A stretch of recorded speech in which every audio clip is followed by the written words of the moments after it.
All right, Sagittarius, welcome to your June 2026 reading. Let's pull you some cards and see what we've got here. So we have the Ace of Swords, the Empress, the Ten of Swords, the Sun, and the Six of Wands. So there is a energy sort of kind of gestating or brewing within you that is very powerful and is leading to a lot of new perspectives, realizations, kind of flashes of insight where you just start to understand things kind of at random, like it knows, like gnosis, it's not because of what happens, it's just a sudden insight that comes to you. And it might be a little bit exhausting. Yeah. Maybe you're just realizing all kinds of different things, and this sort of energy that's moving through you is kind of taxing. It's almost like it's rewiring your whole nervous system in different ways. And it just, even if you're not really active and doing a lot physically, there's still just this sense of like being exhausted. It's taken a lot out of you. And the sun is another card of realization, illumination. So these things, there are things in your subconscious that are coming to the surface, and some of them might not be so pleasant, might not be so comfortable to deal with. Old wounds, realizing things about past situations that you never noticed before. And also, there could be this recognition that maybe part of this sense of exhaustion, beyond sort of just the constant inner insights, um, there may be something in your life where like you're trying to maintain some kind of a position, elevated position that you like it obviously, but it might be kind of draining you.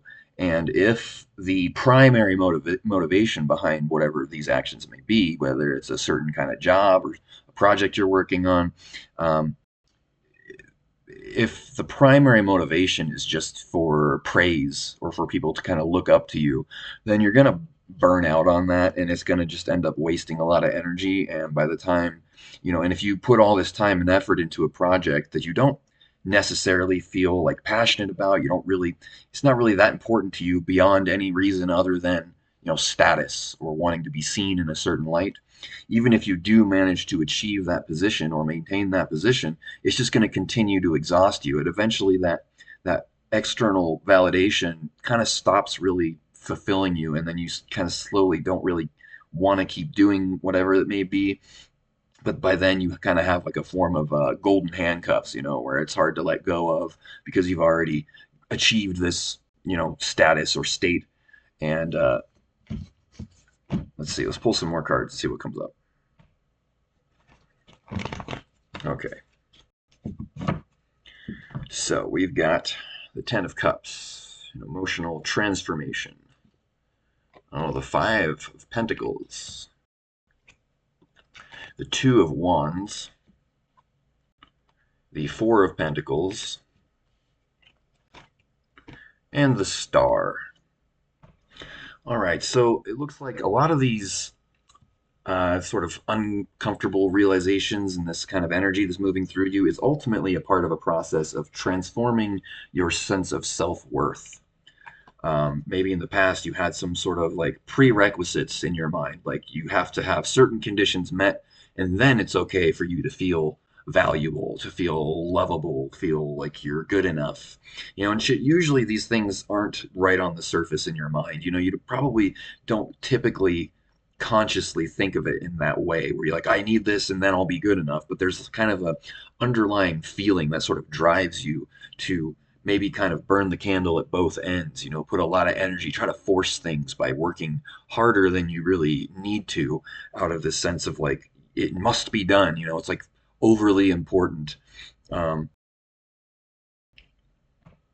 there may be this sort of realization that some of the things that you have maybe thought were your passion, some of your motivations in the past, as you begin to heal this underlying sense of self worth, you may find that your motivation for those things starts to kind of wane and starts to dissipate a little bit.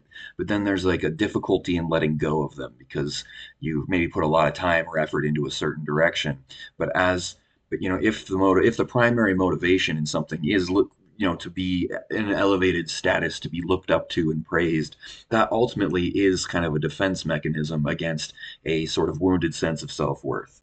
And if the primary motivation for whatever you're working on is that, and then that motivation starts, that kind of, you start to heal that wound. So yeah, the motivation starts to go away, but then you just want to, there's a sense of like struggling to let it go.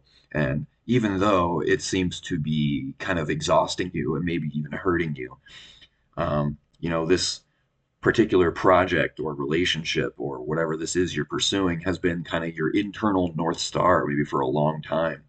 And the sudden realization that maybe the thing that you thought was going to be the most fulfilling might not even actually be quite what you really wanted at all in the first place can be, can be difficult. That can be a shocking realization. That can be so that you may sort of try not to, like you might be trying to hold it at bay for a while. But ultimately, the process has begun. The energy is there. This sort of insight is not going to end. It's going to keep going. You're going to continue this sort of healing, whether you're consciously trying to or not. It's just it's ready to come through. And I understand this might not be exactly what you were hoping to hear when you clicked on a tarot reading, but I can't control what comes through the cards. I just see them and I read them. And all I can say is I've been there. If you find you are going through this kind of situation, I completely understand what it's like. Um, but ultimately, it ends up being a good thing. It's just a reorientation towards something else that might be truly a passion, something that really is fulfilling and is not a product of trying to fill a void, with an external thing. So, anyways, you probably came here thinking I was going to tell you about your soulmate, and here I am talking about all this heavy stuff. So we have the Hierophant,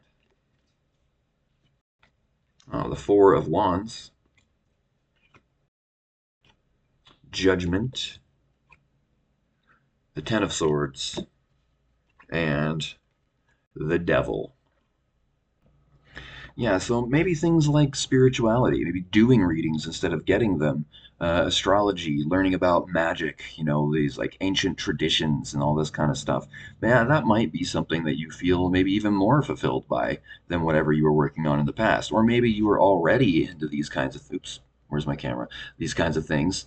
And there's all this changing is that there's a shift in perspective. So you start doing things for a slightly different reason.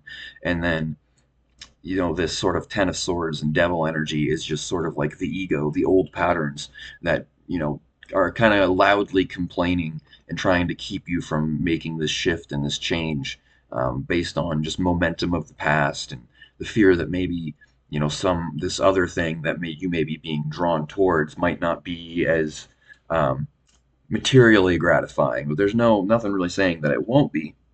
Um, but ultimately, again, judgment's kind of like this, the situation's kind of out of your hands at this point. There's a process happening. There's not a lot you can do to stop it. You can go along with it. You can't really speed it up. You can't get out of it. You can't shift the direction of things. Like there's a higher force kind of making you go through this sort of rebirth in a sense. And, birth in any form is always a pretty intense experience. It is a traumatic experience in a sense, but um, ultimately leads you to a new place. So, I think I'm going to end it there. I'm going to keep this sort of round of readings short. Let me know what you think in the comments. If you want to get a private reading or look into the meanings of the cards and signs and planets, I have a website that I created recently. The information is down in the description below. Remember to hit like and subscribe, and I'll talk to you again soon. Take care.